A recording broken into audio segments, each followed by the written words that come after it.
Hello दोस्तों, राधे राधे। स्वागत है आपका हमारे चैनल में। दोस्तों, आज मैं आपको सुनाने जा रही हूँ एक कथा। स्वर्ग में दुर्योधन ने पूछा, अगर मैं इतना ही गलत था तो मुझे स्वर्ग क्यों मिला। दोस्तों, कहानी शुरू होती है स्वर्ग के उस शांत आंगन से जहाँ देवताओं के बीच अचानक सन्नाटा छा गया। कारण था दुर्योधन। हाँ, वही दुर्योधन जिसे धरती पर अधर्म का प्रतीक माना गया। पर स्वर्ग पहुंचते ही उसने ऐसा सवाल पूछ दिया कि देवता भी एक दूसरे का चेहरा देखने लगे। उसने धीमी आवाज में कृष्ण की ओर देखा और पूछा, क्या छल से जीतना ही धर्म था? माधव, अगर युद्ध न्याय का था तो मेरे साथ अन्याय क्यों? उस क्षण स्वर्ग का वातावरण कांप उठा। देवताओं ने सोचा, क्या आज सत्य का कोई नया रूप सामने आएगा? कृष्ण मुस्कुराए, पर उनकी मुस्कान में गहराई थी, रहस्य था और एक ऐसा उत्तर छिपा था जिसने स्वर्ग लोक को भी मौन कर दिया। और आज की इस कहानी में हम उसी क्षण का सच जानेंगे जहां दुर्योधन ने प्रश्न उठाया और कृष्ण ने उत्तर देते हुए धर्म की असली परिभाषा सामने रख दी। चलिए शुरू करते हैं इस रहस्यमय यात्रा को।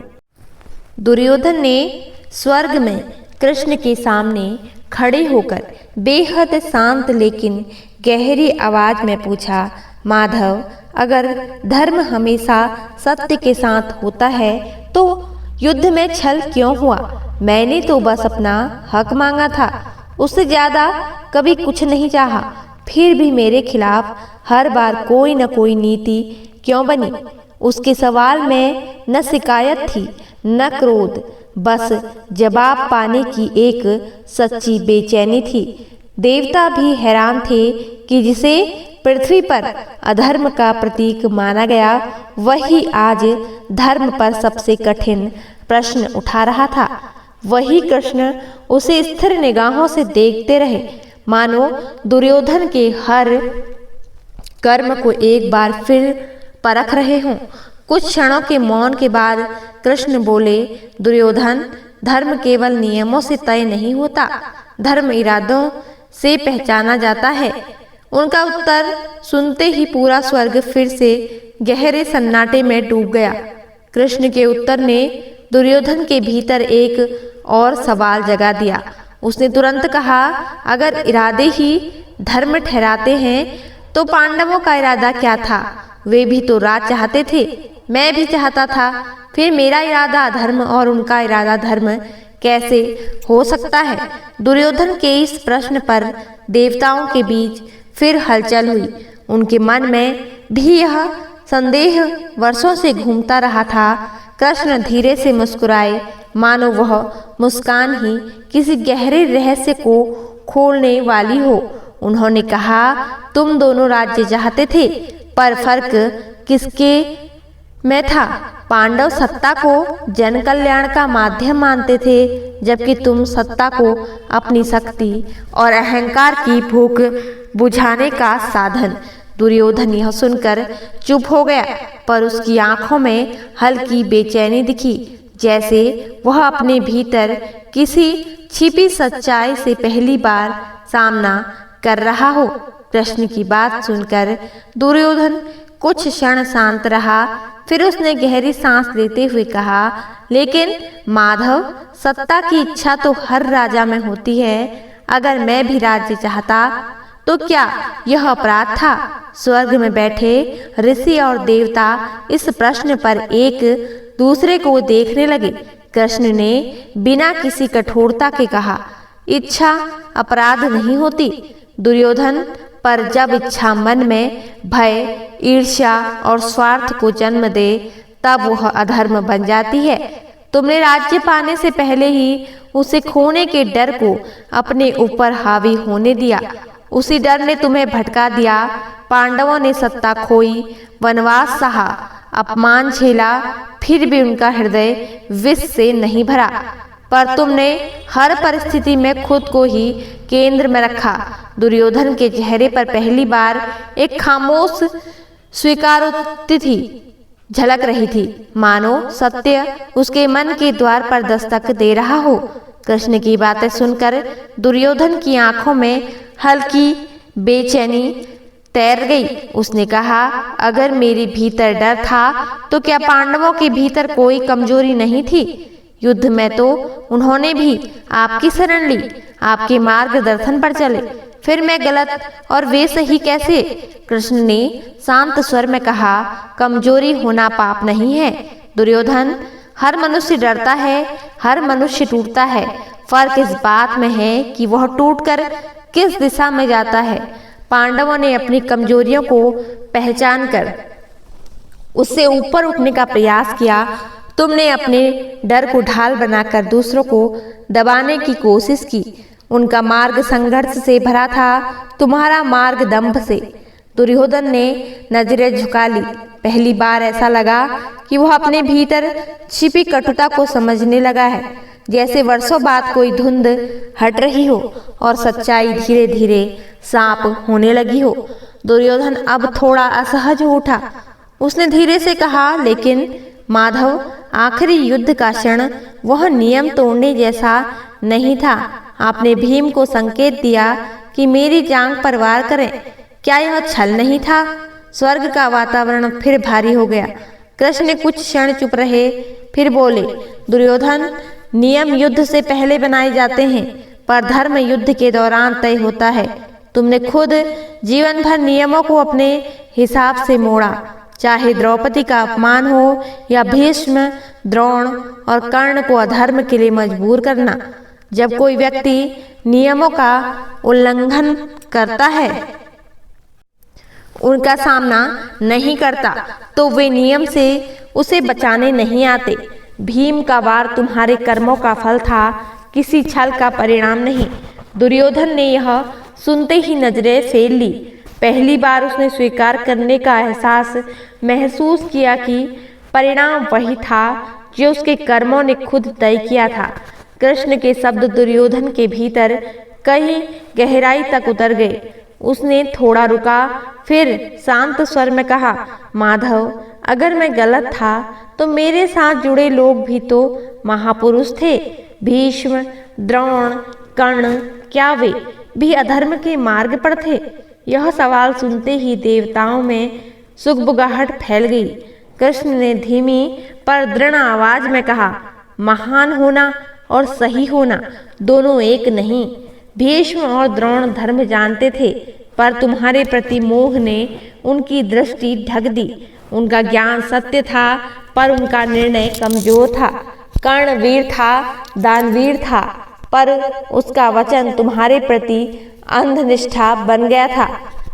महान लोग भी जब गलत व्यक्ति का साथ चुनते हैं तो उनकी महानता भी अधर्म को रोक नहीं पाती। दुर्योधन ने अपनी उंगलियां कसकर भींच ली। उसे समझ आया उसका पतन सिर्फ उसका नहीं बल्कि उसके प्रभाव का परिणाम भी था। कृष्ण की बातों ने दुर्योधन के मन में एक और गहरी चोट लगा दी। उसने धीमी पर दृढ़ आवाज में पूछा, अगर मैं इतना ही गलत था तो फिर स्वर्ग क्यों मुझे मिला? धरती पर तो मुझे हमेशा धर्मी कहा गया। यह सुनकर देवता भी शांत हो गए, क्योंकि यही प्रश्न वर्षों से देवताओं के बीच भी दबा पड़ा था। कृष्ण ने कहा, दुर्योधन, अधर्म तुम्हारे कुछ कर्मों में था, पर तुम कायर नहीं थे, तुम योद्धा थे और अपनी वीरता में कभी पीछे नहीं हटे। स्वर्ग वीरता का सम्मान करता है, नियत का नहीं। जहाँ न्याय में कमी रह जाती है, वहाँ कर्मों का तुला अलग होता है। युद्ध भूमि में तुम्हारी प्रतिज्ञा, पराक्रम और दृढ़ता ने तुम्हें इस लोक का अधिकारी बनाया। दुर्योधन पहली बार भ्रमित नहीं हुआ, बल्कि शांत दिखाई दिया, जैसे उसे समझ आया कि स्वर्ग दया नहीं बल्कि प्रयत्नों का फल है। कृष्ण के उत्तर ने दुर्योधन के मन की पुरानी परतें ढीली कर दी। उसने अगला सवाल किया, अगर स्वर्ग वीरता को मानता है तो अधर्म का स्थान कहाँ है? क्या अधर्मी भी सिर्फ शक्ति के कारण यहाँ आ सकता है? कृष्ण ने शांत स्वर में कहा, स्वर्ग और मोक्ष दो अलग मार्ग हैं। स्वर्ग कर्मों के फल से मिलता है, चाहे वह अच्छे हो या बुरे में लिपटे हुए पराक्रम पर मोक्ष केवल धर्म में मिलता है, जहाँ अहंकार, क्रोध और लालच मिट जाते हैं। स्वर्ग तुम्हें वीरता के कारण मिलता है, पर मोक्ष इसलिए नहीं मिला क्योंकि तुम्हारा मन अभी भी आरोपों से भरा है। जब व्यक्ति अपने ही फैसलों को सत्य मानकर जीता है तब वह मुक्त नहीं होता। दुर्योधन धीरे से सिर झुकाकर बोला, तो क्या मैं सिर्फ आधे सत्य के साथ जीता रहा? कृष्ण ने कहा, सच अधूरा हो जाए तो वही जीवन को भटका देता है। दुर्योधन अब पूरी तरह शांत हो चुका था। उसकी आवाज में पहली बार कठोरता नहीं बल्कि सच्चाई जानने की इच्छा थी। उसने पूछा, माधव, अगर मैं अधूरे सत्य में जीता रहा तो क्या कभी मौका था कि मैं सही मार्ग चुन पाता? क्या मेरा भाग्य पहले से तय था? कृष्ण ने हल्की मुस्कान के साथ कहा, भाग्य केवल राहें देता है दुर्योधन, चलना हमेशा मनुष्य तय करता है। तुम्हारे जीवन में कई क्षण थे जहां तुम बदल सकते थे। द्रुत सभा में अपमान रोक सकते थे, पांडवों से युद्ध टाल सकते थे, भीष्म और द्रोण को धर्म के पक्ष में बोलने दे सकते थे, पर हर मोड़ पर तुमने अपनी जिद को चुना, जिद जो धीरे धीरे भाग्य बन गई। दुर्योधन ने आंखें बंद कर ली, मानो पहली बार उसे समझ आया हो कि जीवन उसे हर बार चेतावनी देता रहा, पर उसने सुना नहीं। दुर्योधन की आंखों में अब विरोध नहीं, सिर्फ एक आखिरी जिज्ञासा बची थी। उसने धीरे से पूछा, माधव, अगर मैं बदल सकता था तो क्या आप मुझे रोक नहीं सकते थे? क्या आप चाहकर भी मुझे अधर्म से दूर नहीं ले जा सके? कृष्ण ने शांत पर बेहद गहरे स्वर में कहा, मैं मार्ग दिखा सकता हूँ दुर्योधन, लेकिन चलना हमेशा मनुष्य को ही होता है। मैंने कई बार संकेत दिया, विदुर की वाणी से, विद्या के गुरुओं से, और यहाँ तक कि तुम्हारी माता गांधारी के आशीर्वादों में भी धर्म की चेतावनी थी, पर तुमने उन सब पर अपने अहंकार का पर्दा डाल दिया था। मन जब खुद को ही सही मान ले तो भगवान भी उसके निर्णय नहीं बदलते। दुर्योधन यह सुनकर थम गया। उसके चेहरे पर एक अजीब सी शांति उतर आई, जैसे वह स्वीकार कर चुका हो कि उसके जीवन की सबसे बड़ी लड़ाई कृष्ण से नहीं, स्वयं से थी। कृष्ण के उत्तर सुनने के बाद दुर्योधन पूरी तरह निर्वाक खड़ा रह गया। स्वर्ग का वातावरण अब शांत था, मानो सत्य स्वयं उसके सामने खड़ा हो। उसने धीमी आवाज में कहा, तो मेरी हार किसी योद्धा से नहीं, मेरे अपने मन में तय की। कृष्ण ने सिर हिलाकर कहा, मनुष्य का सबसे बड़ा शत्रु बाहर नहीं, भीतर बैठा अहंकार होता है। वही जीत को हार और सत्य को भ्रम बना देता है। दुर्योधन की आंखों में पहली बार पश्चाताप और उससे भी गहरा समझ का भाव दिखाई दिया। उसने स्वीकार किया कि युद्ध उसे पांडवों से नहीं बल्कि युद्ध के अहंकार, जिद और संकुचित दृष्टि से हराया है। कहानी यहाँ खत्म नहीं होती, क्योंकि यह सवाल हर इंसान के जीवन पर भी लागू हो जाता है। क्या हम फैसले धर्म से लेते हैं या अपने अहंकार को धर्म का नाम दे देते हैं? अगर यह कथा आपके दिल को छू गई हो तो वीडियो को लाइक करें और अपने विचार कमेंट बॉक्स में लिखकर जरूर बताएं।